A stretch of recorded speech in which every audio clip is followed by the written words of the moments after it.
Bonsoir à tous. On se retrouve ce soir pour une nouvelle vidéo où on va faire le point sur le match de l'Olympique de Marseille et qui vont voir leur avenir en qualification européenne se jouer dès ce soir. Parce que l'Olympique de Marseille, en cas de contre-performance, déjà quasiment officialiserait le départ de Jean-Louis Gasset en fin de saison. Parce que quand il est arrivé, il a enchaîné 5 matchs de suite, 5 victoires. Donc on aurait pu croire que si ça restait dans la bonne dynamique jusqu'au terme de la saison, on aurait pu croire, même si ça ne tournait pas en ce sens, que Jean-Louis Gasset soit prolongé pour une saison complète en tant qu'entraîneur principal, comme Lyon a fait avec Pierre Sage. Après le licenciement de Fabio Grosso, ils ont fait arriver Pierre Sage. Et au bout de 2 mois, il a été mis jusqu'au terme de la saison et il pourrait même prolonger jusqu'aux prochaines saisons. Donc on aurait pu croire que ça se passe pareil pour Jean-Louis Gasset, mais finalement, au vu de ces 3 dernières contre-performances, la défaite contre Villarreal, la défaite contre Rennes avant la trêve et la défaite contre Paris au retour de la trêve internationale, refait basculer l'OM dans la dynamique sous Gattuso avec les enchaînements de mauvais résultats, avec des nuls, avec des défaites, sans la moindre victoire depuis 3 matchs. Tout va se jouer ce soir au stade Pierre-Mauroy. Notre avenir en course pour les places européennes, on pourrait quasiment dire adieu, voire peut-être dire adieu dès ce soir à une éventuelle qualification directe pour la Ligue des Champions ou même pour les tours préliminaires. On aurait plus de 6 points de retard, même un petit peu plus sur les 3 premiers. Donc on pourrait dire quasiment au revoir à une qualification en Ligue des Champions. Et ça pourrait mettre aussi en doute notre qualification européenne dans les 5 premiers. Donc, si on perd, on dira au revoir à l'Europe et on n'aura plus qu'à espérer que la 7e place, selon ce que Paris Saint-Germain et Lyon feront en finale de Coupe de France au mois de mai prochain, soit qualificative pour l'Europe. Malheureusement, si on finit 7e et qu'on se qualifie, je serai content, mais je serai déçu parce que les convictions et les objectifs de l'OM m'auront déçu cette saison. Cette saison m'aura totalement déçu parce qu'on aurait pu faire quelque chose de bien sous Gattuso, mais tout s'est mal fait. Il y a eu l'arrivée de Marcelinho à cause de Pablo Longoria, la saison s'est capotée. Enfin, on a fait une saison de capotement. On s'est fait démonter sur tous les étages et c'était une saison qu'il faudra vite oublier quand elle sera terminée, quand on préparera la saison prochaine. Donc là, notre avenir pour une potentielle Ligue des Champions la saison prochaine, si on perd, ça sera définitivement adieu. Peut-être croire à l'Europe via l'Europa League ou la dernière des compétitions, la Conference League, mais ça serait très dommage et très inadmissible pour un club d'un calibre comme l'Olympique de Marseille de devoir soit viser la dernière des Coupes d'Europe, soit viser l'Europa League qui ne sont pas nos objectifs, en tout cas nos principaux objectifs. Et si on dit quasiment au revoir sur les 5 places qualificatives, qu'on doit espérer en fin de saison qu'il y ait un miracle et qu'on doit passer par la 7e place, c'est vraiment dommage dans la club d'un calibre de l'Olympique de Marseille et il faudra vite qu'on change de propriétaire, qu'on change de président et qu'on remette le projet en avant, le projet sportif et qu'on reconstruise ce club à aller chercher tout là-haut le niveau du football et accrocher toutes les grandes compétitions que l'OM doit jouer et pas viser les petites compétitions comme l'Europe ou comme l'Europa League ou la Conference League ou devoir n'être pas dans les places européennes, mais devoir espérer quelque chose, un miracle d'un autre club pour se qualifier. C'est bien dommage. Donc si on s'incline, on dira sûrement au revoir à l'Europe. L'avenir de Jean-Louis Gasset à la tête de l'OM va se jouer aussi. Et la fin de saison va se jouer. Donc 3 choses vont se jouer sur ce match face au LOSC qu'il faudra impérativement gagner pour leur mettre un coup d'arrêt parce qu'ils sont en train d'être sur une lancée monumentale, quasiment comme la saison de dingue que fait Brest. Et s'ils se qualifient eux en Ligue des Champions, ça sera logique.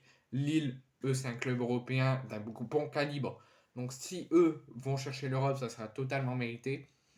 Donc il va falloir faire très attention, être vigilant, concentré, compact, pas perdre nos nerfs jusqu'à la fin parce que ça va être un match ultra tendu, ultra chaud parce que l'OM veut se racheter, veut retrouver la dynamique positive qu'on avait à l'arrivée de Jean-Louis Gasset et il faudra faire face aux assauts offensifs de Jonathan David ou surtout des Don Zegrova pour éviter de se faire apprendre, d'envoler Lille vers l'Europe et nous de dire adieu à l'Europe et d'espérer un miracle pour être européen la saison prochaine et pour ne pas faire une saison blanche cette saison parce que notre parcours en Europa League n'est pas terminé.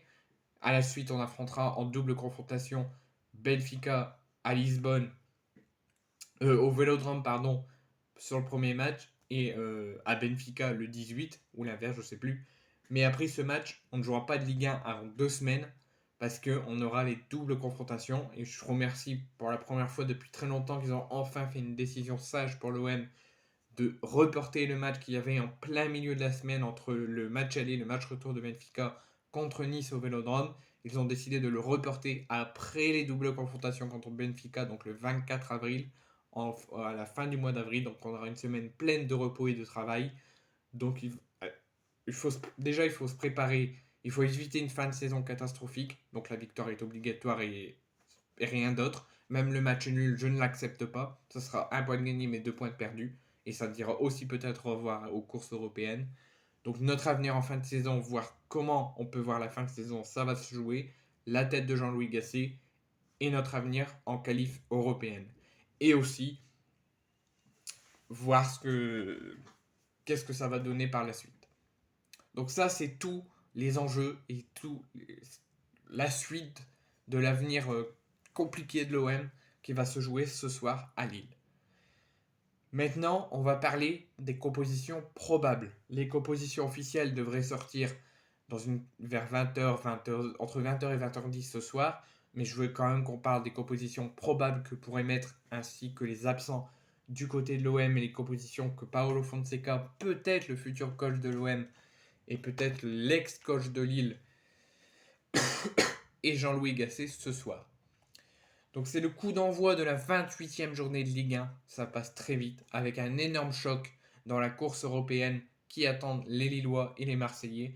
Et c'est un duel pour lequel Lille a quasiment toute son équipe, malgré quelques petits absents, et l'OM qui récupère Murillo mais qui n'est pas encore prêt pour ce match, et qui perd encore beaucoup de joueurs, dont Chancel et Mbemba, et qui devront essayer de faire l'exploit, de croire toujours, de faire un sans faute sur la fin de saison, d'oublier la défaite contre Paris et de se préparer au mieux pour la suite et surtout pour la double confrontation contre Benfica. Donc cette fois, l'Olympique de Marseille ne doit ni passer par la défaite ni passer par le match nul. On ne l'acceptera pas. La victoire est plus qu'urgente et plus qu'obligatoire pour croire toujours à une qualification en Ligue des Champions et une qualification européenne. Très frustrés par leur défaite au Vélodrome le week-end dernier lors du classique des classiques face au Paris Saint-Germain. Une première mi-temps ultra satisfaisante, mais malheureusement on n'a pas récidivé en deuxième, on s'est fait avoir par les assauts parisiens et on n'a pas donné assez pour s'imposer. Avec la défaite 2-0 en infériorité numérique face au Paris Saint-Germain. Donc les hommes de Jean-Louis Gasset et l'Olympique de Marseille n'ont pas d'autre choix et sont dans l'obligation d'aller s'imposer et de réaliser l'exploit et de mettre un gros coup d'arrêt aux Lillois dans cette 28e journée de Ligue 1. Actuellement, l'Olympique de Marseille, avant ce match, est 7e au classement, à 7 points des Dogs, et en cas de contre-performance, ils diront adieu définitivement au qualif de la Ligue des Champions, que ce soit en phase de poule ou par les tours préliminaires, et aussi aux Coupes d'Europe, où il faudra peut-être espérer jouer la dernière des compétitions, la Conference League, ou espérer que la 7e place soit européenne. Parce qu'ils sont à 7 points des Dogs et en cas de contre-performance, ils auront plus de 10 points de retard sur les courses européennes. Donc l'OM, c'est qu'une défaite, mettrait tout de suite un terme, même si derrière ça s'enchaîne avec des victoires, à ses chances d'accrocher au moins la Ligue des Champions pour la saison prochaine. Que ce soit avec Jean-Louis Gasset à la tête de l'OM, ce qui m'étonnerait, ou soit Paulo Fonseca ou un autre coach. Donc à 6 jours du terme, ils ont l'occasion de mettre KO un candidat à l'Europe, le LOSC, et les partenaires du génie kosovar, Zegrova ou Paolo Fonseca, seront en position de force au stade Pierre-Mauroy après s'être imposé le week-end dernier lors du derby face à Lens. Lille est tout simplement la meilleure formation de Ligue 1 dans le classement des équipes à domicile qui gagnent plus à domicile. Lille est premier avec 9 victoires, 3 nuls et une seule défaite depuis le début de la saison. Donc autant dire qu'un succès serait un exploit pour une défaite serait très surprenante pour le LOSC et un exploit serait pour l'OM qui peut inspirer à l'extérieur avec seulement 2 victoires, 4 nuls et 7 défaites, mais aussi impuissant surtout face aux équipes du top 5, avec seulement 2 victoires en 12 rencontres. Donc Lille est plutôt dans sa majorité de son effectif au complet. L'OM est plus dans le dur, mais d'abord pour les Lillois qui vont tenter de s'approcher de plus en plus à l'Europe et d'enfoncer l'OM en pleine crise qu'ils retrouvent. Après les avoir quittés 1 ou 2 mois après de la crise, avoir retrouvé une dynamique positive et là ils retombent en plein dedans. Fonseca devrait aligner une équipe type en 4-2-3-1 avec toujours Lucas Chevalier dans les cages, devant une défense à 4 composée de Thiago Santos, Diakité, Yoro et Ismaili. Un cran au-dessus, on devrait avoir pour gérer la récupération marseillaise Benjamin André et Ben Taleb. Et en attaque, le trio Zegrova, Haralson et Gudmundsson devrait être alimenté en attaque offensive pour tenir qui en munitions Jonathan David. Et en face, l'Olympique de Marseille devrait annoncer une équipe quasiment classique, presque classique, puisqu'il y a quelques absents. Paolo Lopez démarrerait dans les cages. En défense, l'OM est sans Jonathan Klaus, sans Bamo Meite et sans Chancel Mbemba. Donc on devrait avoir de nouveau la titularisation de Ulises Garcia, qui devrait donc être aligné au poste de latéral droit. On devrait avoir également l'axe Gigot-Balerdi pour sa première titularisation après sa blessure. Merlin devrait occuper le flanc gauche. Au milieu, on devrait avoir Pape Gay, Colombia, Verretou et Pape Gay. Et en attaque, pour la troisième titularisation en Ligue 1, que ce soit sous Gattuso ou sous Gassé, Boumania, qui a été titulaire seulement 2 fois et qui n'a pas été titulaire depuis longtemps, devrait avoir sa troisième titularisation. Et il devrait être accompagné par Amin Harit et Pierre-Emerick Aubameyang. Mais n'oubliez pas, ça devrait arriver d'ici 10 minutes.